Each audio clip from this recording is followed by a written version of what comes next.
plaintiff, Sue Gerber, says when she started dating the defendant, he tried to sabotage the relationship because he had commitment issues. Sue claims the relationship ended for good after he picked a fight with her and kicked her out of his home.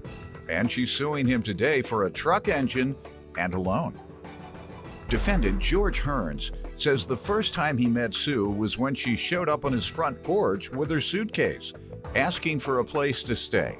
George admits that he pushed Sue away because he'd been hurt in the past, but he does still have feelings for her.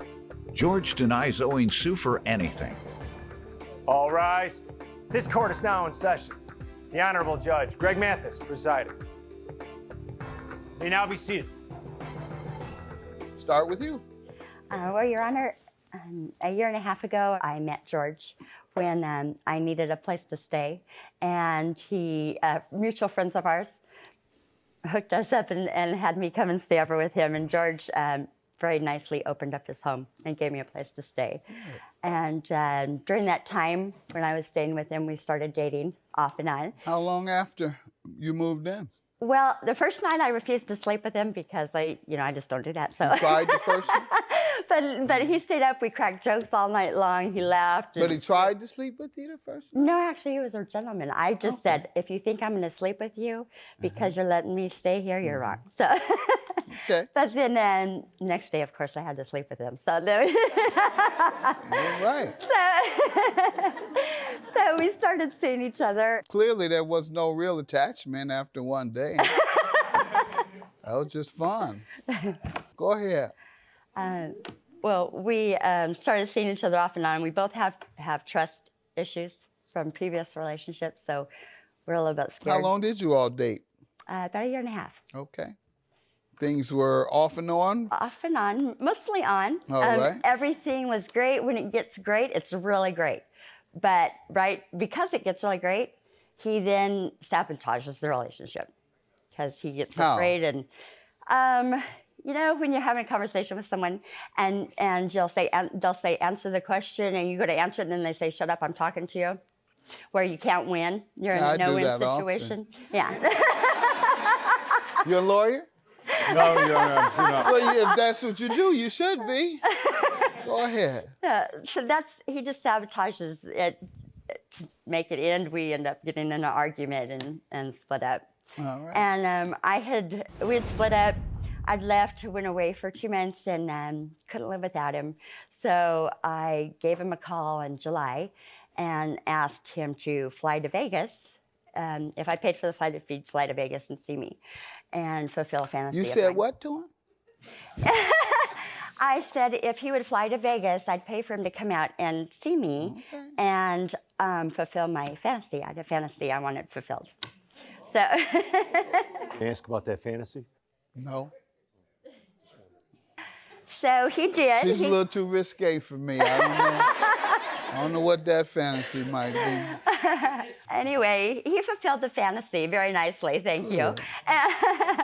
And everything was wonderful. We got back together, and it's going great. Let me get a little background for him.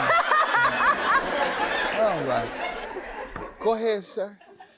Your Honor, my mom raised me on one simple fact that I'd never be known for my brains, just my big mouth. And I try and prove that every day. And she's right about a lot of this, that it's all about insecurities. I put up walls to not let her in, and every time I felt her getting close. You didn't put up a wall when you like moved her in. vulnerable. Let's go back there. When you moved her into your home, you only known her one day?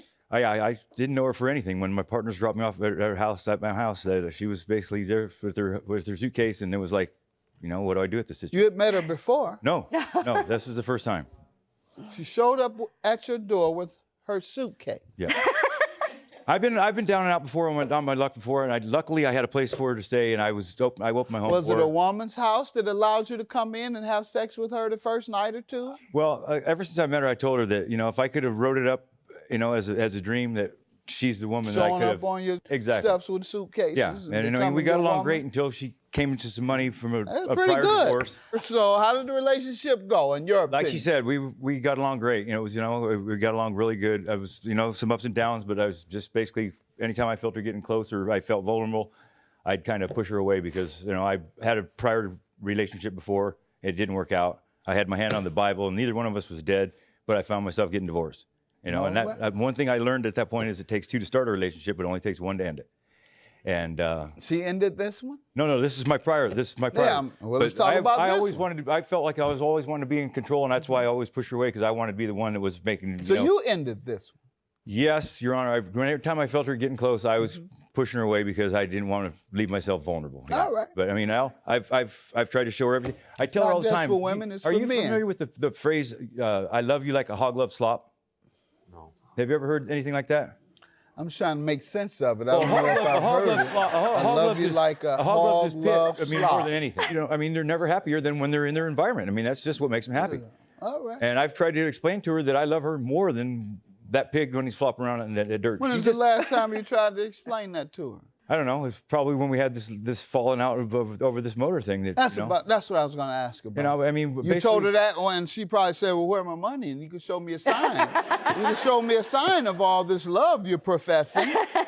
We got along great. We got along really good. I was, some ups and downs, but I was just basically anytime I felt her getting closer, I felt vulnerable, I'd kind of push her away.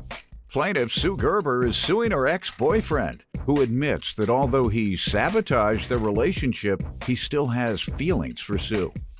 Let me hear from you about this money. Okay. Then I'll let him continue professing his love. In the meantime, you're suing him. Yes. For yes. $2,000. Tell me about this. We left Vegas, and it was about a 10-hour drive back home. Things had been wonderful, so you know the bad was going to come. So sure enough, on the way home, George decides that I just need to let him out of the car in the middle of the desert, nowhere, middle of the desert, nothing around. Wow. And kept picking a fight with me and picking a fight with me. 4 times I pulled over and left him in the desert. Wow. And the last time I left him, I left for 45 minutes and I came back. Okay. My conscience would not let me leave him there because he would die and then I'd be on my head. So, I didn't leave him. I picked him up every time and made him get in the car and took him home. And that showed him a lot, that I was there a lot. So we got back together. I showed him what exactly? That I wouldn't leave him. And I should have in some ways. Other guys you would have left to die. Go ahead. But I didn't. That's the point. The point is I didn't. We got back home. We decided to do a business together, a landscaping business. And in order to do that, we needed to have a work truck. George had a truck that had a bad engine in it, and he was going to try to fix it. So I loaned him $900 to fix the truck so that we could have a truck and then do the business. We had a job that was going to pay us $2,000. As soon as we got the truck up and running, we could go take care of and do the job. So I would be getting my money back right away. So I loaned him the $900. No, this is never a loan. She keeps using the word loan, and it was never a loan. It was an investment in a business. Sounds like it to me as well, but go ahead. So I gave him the money. He tried to fix that engine. It could not be fixed. And so had to have a whole new engine. So I put up $1,100 and bought the engine to go into the truck. 2 weeks after that, George broke up with me, got in a fight one morning, kicked me out of the house, and didn't talk to me. Never discussed it? I tried to contact him on 2 occasions. It ended very briefly in an argument, and so I just left. So let me ask you, all the money that you gave or transferred to him, was it to be used for this business you all were in? Yes, yes. We were investing in the business. Right, so why does he have to pay? Because he broke up. And you don't? Because I did pay. No, you won't if you get your money back. If I give you all your money back today, you will not have paid anything toward the business. Correct. So that's why I'm asking you, why shouldn't you have to pay toward a business that you all are both invested in? Like half and half. I don't drive. I don't have a driver's license. I've already lost a vehicle trying to drive around with no driver's license and stuff, so I'm not going to do that again, especially now that I got landscaping equipment and stuff to lose also. All right. So her part of the business was she was going to be the driver and do the billing and stuff, and I was the one that's going to do all the work.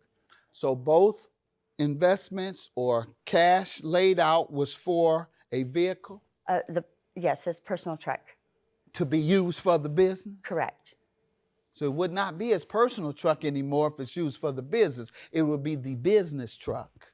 Well, he would be using it for both because that was also his personal Okay, way did of you getting all around. determine what he would have to pay in terms of him using it personally? No, what we determined was just that I put the money up front into it, and as soon as we got that first job, that $2,000 would be coming Did you back ever to get me. the first job? No, he broke up with me, So Your then Honor. you shouldn't get your $2,000 back, should you? Because you never got the first job. The only reason we didn't get the job Whatever though, the was reason, because man. he broke You up just with told me. me the business investment and the conditions were that you get your money back out of the business when the business gets some work. And the business never got any work. You all closed the business down? I didn't close it, Your Honor. He did when he broke up with me. Okay, the business was closed down. It was just a verbal agreement between me You and my obtained partner. the money She bought a motor for my truck, is what she did. and you still have it? The motor in my truck, yes. Yeah. Yes. So you obtained the money. But I don't have a business, though. I didn't. Right, never but you obtained it for the purpose of the business. And Yeah, you never got exactly, the that's business, what it is. right? Yes. So you're half. Thanks for telling me. All right, $1,000 is your half. Thank you. Good man. Whatever's happened has happened. Can we just get past this and get on with our lives and get this business and obtain something for you through all this, please? Yeah, we can. Please, that's all I want. I love you more than a hog love slop. If that's not plain enough, I don't know what else to tell you, dude. I don't know how much clearer to say it. Okay.